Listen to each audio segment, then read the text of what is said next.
Welcome to 5 true stories about the creation of time. In 1582, a massive historical paradox occurred. 10 days that simply never existed for an entire continent. The old Julian calendar was off by 11 minutes every year, and by 1582, that small error had accumulated to a full 10 days. Pope Gregory XIII fixed the calendar by forcing the people of Europe to skip from October 4th straight to October 15th.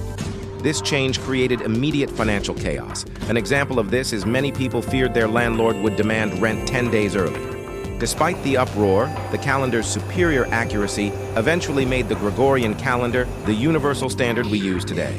Next, how the atomic clock made clocks scientific. For millennia, a second was simply defined by the Earth's rotation. The problem is, the Earth is a terrible clock. Its rotation is not perfectly consistent.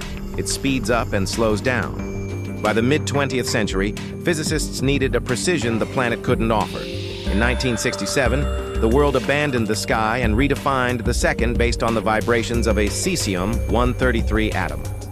The clock works by measuring the fundamental nature of cesium. A beam of cesium atoms is fired through a chamber, and microwave energy is used to make those atoms jump between 2 specific energy levels. This precise frequency, required to make the jump, is a constant of nature. Because this frequency is a fundamental constant, scientists could define the atomic second as exactly 9,192,631,770 oscillations of that specific energy transition.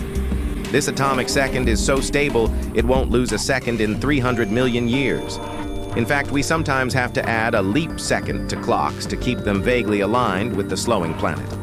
This atomic standard is the bedrock of GPS, satellite communication, and the entire digital world. Next, how the chaos of 19th century railroads forced the entire continent to standardize their clocks for the first time.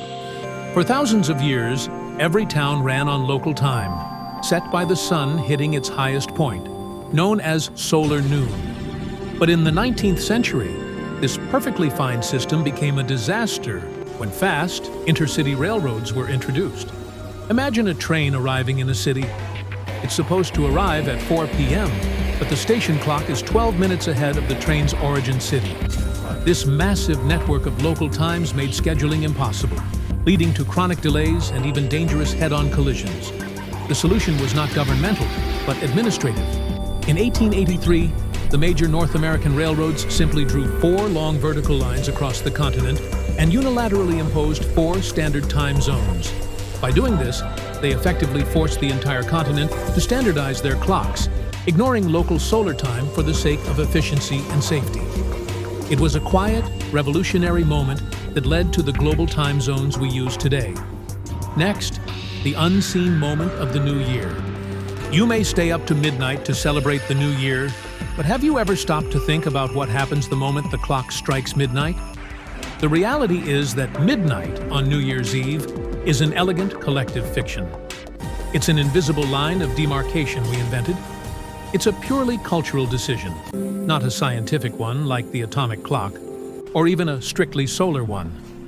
For most of human history, a new day started at sunrise or sunset. The idea of the day starting at 12 a.m. was initially an academic concept used by Roman scholars for calendars and some early religious traditions, but it wasn't the way most people measured their everyday life.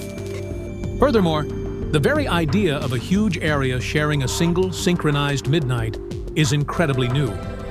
As we saw in our last story about the railroads, this kind of unified administrative time only became possible with the invention of standard time zones in the late 19th century.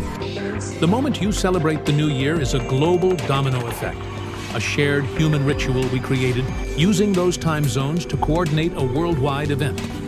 It's one of the greatest collaborative illusions in history, an agreed-upon administrative start, and one of the most exciting. Next, why your clock is obsessed with the number 60. You use your fingers to count to 10, but when you look at a clock, time suddenly switches to the number 60. Why did we choose 60 minutes, 60 seconds, and 360 degrees in a circle? It all leads back to a civilization that lived 5,000 years ago, the Sumerians of ancient Mesopotamia. While most cultures counted in base 10, the Sumerians and Babylonians used a base 60 system. Why?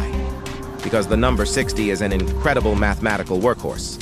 It is divisible by 2, 3, 4, 5, 6, 10, 12, 15, 20, and 30. This made it perfect for their astronomy, dividing the skies and calendar years with unmatched precision. This system, known as sexagesimal, survived empires.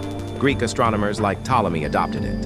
And when European clockmakers began building mechanical devices in the Middle Ages, they imported the Babylonian base 60 divisions to subdivide the modern fixed-hour day. So, every time you check your watch, you are participating in a 5,000-year-old mathematical tradition from the cradle of civilization, proving that sometimes the most useful inventions are the ones that simply refuse to change. And that completes our series, 5 True Stories about the Creation of Time. Thank you for joining Short Bites of History.